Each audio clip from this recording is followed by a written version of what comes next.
నేను చాలా ఎన్నికలు చూశాను కానీ రాయలసీమలో వన్ సైడ్ ఎన్నికలు జరిగాయి. బ్రహ్మాండంగా ఓట్లేశారు. ఓట్లేయడమే కాదు, ఊహించినటువంటి మెజార్టీస్ ఇచ్చారు. ఇది నేను కొంచెం భయపడ్డాను బిగినింగ్లో, కానీ ఊపు చూసిన తర్వాత మాత్రం అనిపించింది అందరూ ఎక్స్పెక్ట్ చేశారు రాయలసీమలో కొంచెం ఇబ్బంది ఉంటుందని. అలాంటి రాయలసీమ తిరుగుబాటు చేసే పరిస్థితికి వచ్చింది.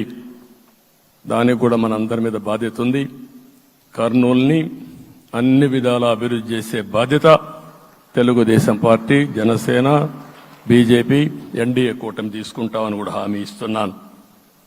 ఈ 3 సిటీలే కాకుండా మొత్తం అన్ని జిల్లాల్ని సమభావంతో ఆలోచించి మనం ముందుకెళ్దాం. ఇంకొక పక్క మనలో ఏ కోశాన కూడా అహంకారం ఉండకూడదు, అరాచకం అనేది ఎక్కడా కనిపించకూడదు. ఈ రాష్ట్రంలో అశాంతికి చోటు అనేది లేకుండా ముందుకు పోవాల్సిన అవసరం ఉంది. రాష్ట్ర ప్రజలందరికీ హామీ ఇస్తున్నా, సీఎం వస్తున్నాడంటే చెట్లు కొట్టేయడం, లేకపోతే రోడ్లు మూసేయడం, షాపులు బంద్ చేయడం, పరదాలు కట్టుకోవడం అవన్నీ ఉండవు. సీఎం కూడా ఒక మామూలు మనిషిగానే వస్తా, అందరితో కలిసి ఉంటాం. నేను సీఎంగా ఉన్నా మా మిత్రుడు పవన్ కళ్యాణ్ గారు ఏ హోదాలో ఉన్నది కూడా రేపు అనౌన్స్ చేసుకుంటాం. మేమందరం కూడా సామాన్యమైన వ్యక్తులుగానే వస్తాం మీ దగ్గరికి, మీలో ఒక వ్యక్తిగా ఉంటాం. మాకు హోదా సేవ కోసరం తప్ప పెత్తనం కోసరం కాదు. ఆ విషయం ప్రజలందరికీ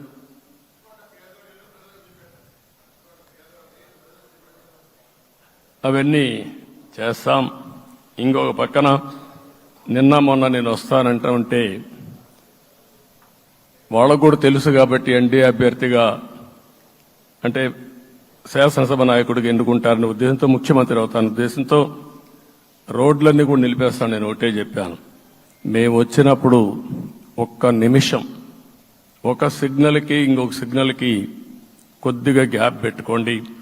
అవసరమైతే ఒక 5 నిమిషాలు లేట్ అయినా మాకు పర్వాలేదు, కానీ ప్రజలు ఎవ్వరికీ ఇన్కన్వీనియన్స్ కలగకూడదని చాలా స్పష్టంగా ఆదేశాలు ఇచ్చాం. కాబట్టి అవన్నీ మనం చేద్దాం. ఇంకొక పక్కన దాడులు చేసి బాధితులపైనే కేసులు పెట్టే పరిస్థితి ఉండదు ఈ రోజు నుంచి. అది కూడా మనం చూసాం. ఏ ఒక్కరి ఆత్మగౌరవానికి భంగం కలగదు. ఒక పాజిటివ్ గవర్నెన్స్ అన్ని చోట్ల కనబడుస్తుంది. ప్రజాహితం కోసమే పనిచేస్తాం. ప్రతి నిర్ణయం, ప్రతి అడుగు ప్రజల కోసమే ఉంటుంది.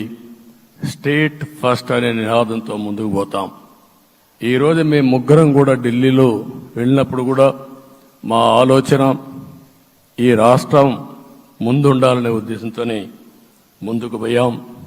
అదే సమయంలో ఈరోజు మన రాష్ట్రానికి కూడా సముచితమైన గౌరవం. 3 మంత్రులు కేంద్రంలో మన వాళ్ళు ఉండే పరిస్థితికి వచ్చారు. ఒక పక్కన రామ్మోహన్ నాయుడు శ్రీకాకుళం ఎంపీ, ఆయన కేంద్రంలో మంత్రి పదవి, కేబినెట్ పదవి వచ్చింది. ఇంకొక పక్కన పెంబసాని చంద్రశేఖర్కి స్టేట్ మినిస్టర్గా MOS